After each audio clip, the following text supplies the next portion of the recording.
চীনের ক্রমবর্ধমান সামরিক হুমকির মুখে নিজেদের আকাশকে সুরক্ষিত রাখতে প্রতিরক্ষা ব্যবস্থা ইসরায়েলকে অনুকরণ করছে তাইওয়ান।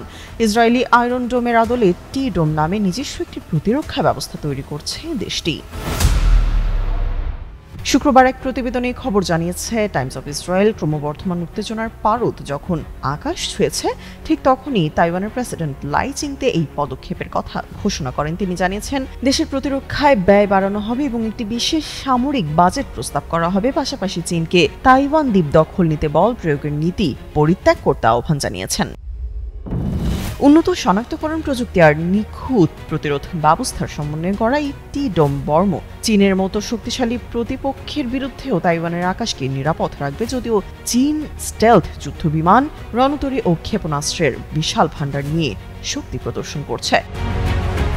তাইওয়ানের পদক্ষেপের মূল লক্ষ্য শত্রুর যেকোনো আগ্রাসী পদক্ষেপের কার্যকর জবাব দেয় এবং নিজস্ব প্রতিরক্ষা শিল্পকে শক্তিশালী করা। টিডোম কেবল একটি প্রতিরক্ষা ব্যবস্থা নয়, বরং এটি তাইওয়ানের অদম্য সংকল্পের প্রতীক হিসেবে দেখা হচ্ছে।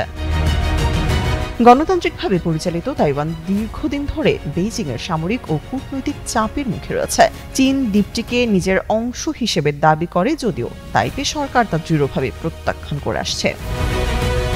বিশ্লেষকদের মতে তাইওয়ান তার নিজস্ব কৌশলে আকাশ প্রতিরক্ষা এক নতুন মানদণ্ড স্থাপন করতে চলেছে, যা তাইওয়ানের আকাশকে দুর্ভেদ্য করে তুলবে।